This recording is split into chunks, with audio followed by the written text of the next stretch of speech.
ক্ষমতায় যারা থাকে ক্ষমতার মোহে চতুর্দিকে অন্ধকার দেখে, মনে করে আমার পতন আর হবে না। কিন্তু তোমাকে বুঝিবে যে গোকুলে বাড়ি শেষে গাড়ির চাকা সব সময় উপরে থাকে না। গাড়ির চাকা সব সময় উপরে থাকলে গাড়ি তো চলবেই না। গাড়ির চাকা ঘোরে বলেই তো গাড়ি চলে। সুতরাং এই উপরে তোমার চাকা উপরে এখন আছে বলে, তোমার দলের চাকা উপরে আছে বলে যারা মানুষের উপরে জুলুম করছো, আলেমদেরকে ধরতেছো, মুসল্লিদেরকে ধরে ধরে জেলে ঢুকাচ্ছ, সময় আসবে এমন ইন্দুরের গর্ত অপমানা পালাবার জন্য।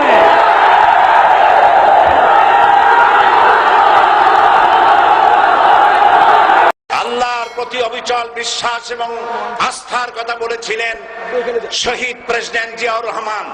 সেটাকে মুছে ফেলে দিয়ে উনি সেখানে এমন এক আইন মন্ত্রী দিয়েছেন, আমি বলি আমার ভাষায়, সরকারকে ভূতে ধরেছে।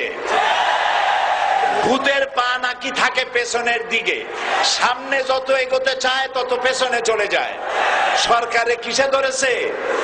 ভূতে ধরছে। সরকারের মাথার উপরে চেপেছে বামপন্থীরা। बर्बाद गुलिस्तान के लिए एक ही उल्लू काफी है। गुलिस्तान की हर शाख पे उल्लू बैठे हैं, फिर अंजाम गुलिस्तान क्या होगा?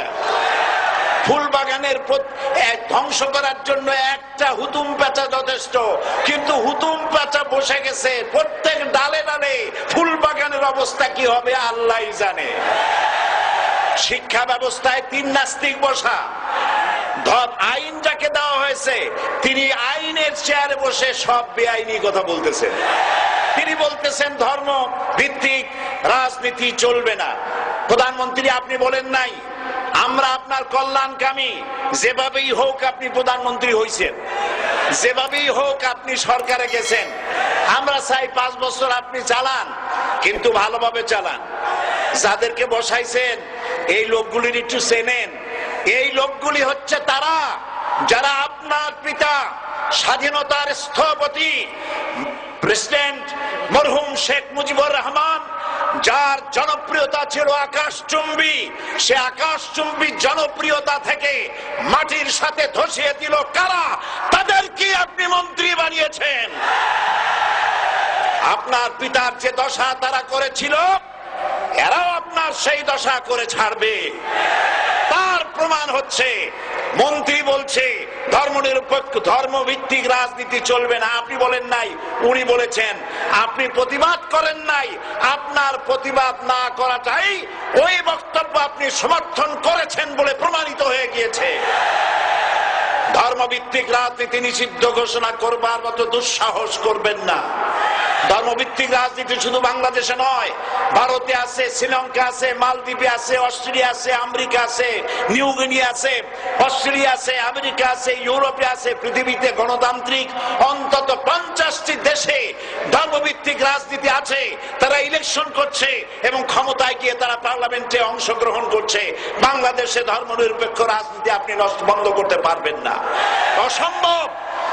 আইন মন্ত্রী আইন পাশ করে নিষিদ্ধ ঘোষণা করার জিনিস পান নাই। আপনি আইন পাশ করে নিষিদ্ধ করুন, সোনার ছেলেরা টেন্ডারবাজি করতে পারবে না, নিষিদ্ধ।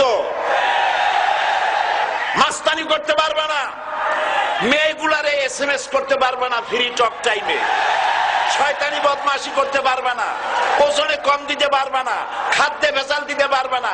এইসব নিষিদ্ধ করতে পারবেন না। নিষিদ্ধ করার জিনিস পায় না, ধর্ম নিষিদ্ধ করো। তার মানে ধর্ম নিষিদ্ধ করতে পারলেই বড় বড় বোতল খাওয়া যায়। ধর্ম নিষিদ্ধ করতে পারলেই চুরি করা যায়, ডাকাতি করা যায়, বদমাশি করা যায়। আমার সম্মানিত সেক্রেটারি জেনারেল বলেছেন ক্লাস 9 এর ছাত্রকে অস্ত্রের মামলা দিয়ে রিমান্ডে নেওয়া যায়। এই কাজ আপনারা বন্ধ করে দিন। আমি ছোট্ট একটি কথা বলে বক্তব্য শেষ করব।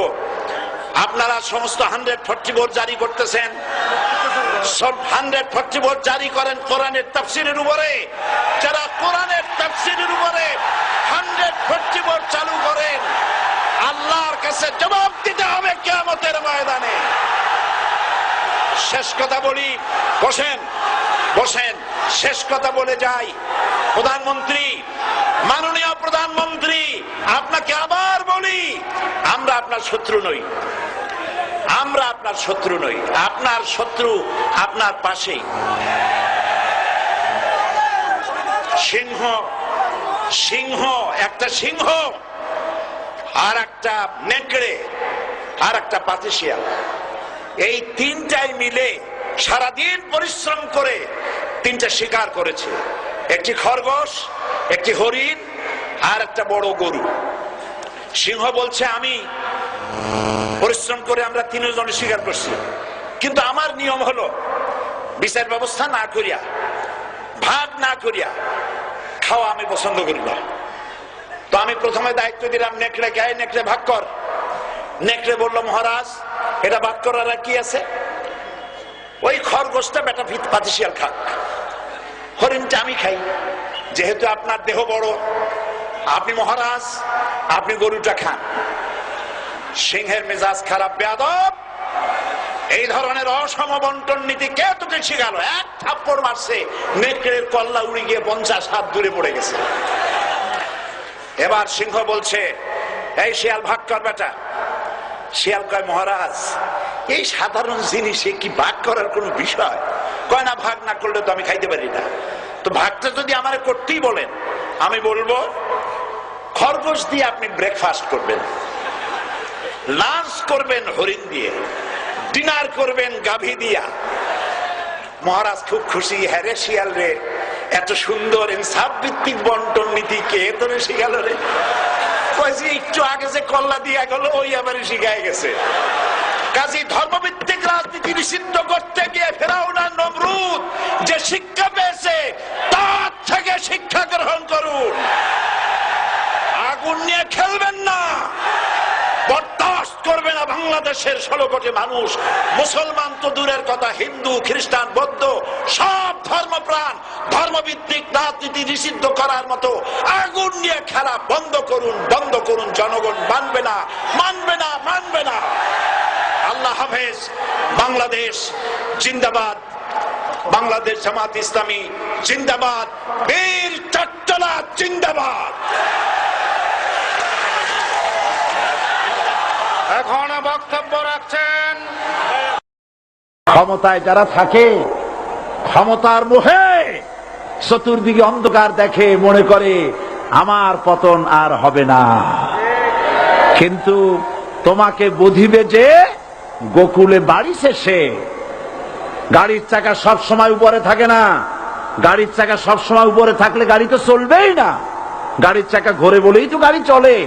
সুতরাং এই উপরে তোমার চাকা উপরে এখন আছে বলে, তোমার দলের চাকা উপরে আছে বলে যারা মানুষের উপরে জুলুম করছো, আলেমদেরকে ধরতেছো, মুসল্লিদেরকে ধরে ধরে জেলে ঢুকাচ্ছ, সময় আসবে এমন ইন্দুরের গর্ত অপমানা পালাবার জন্য।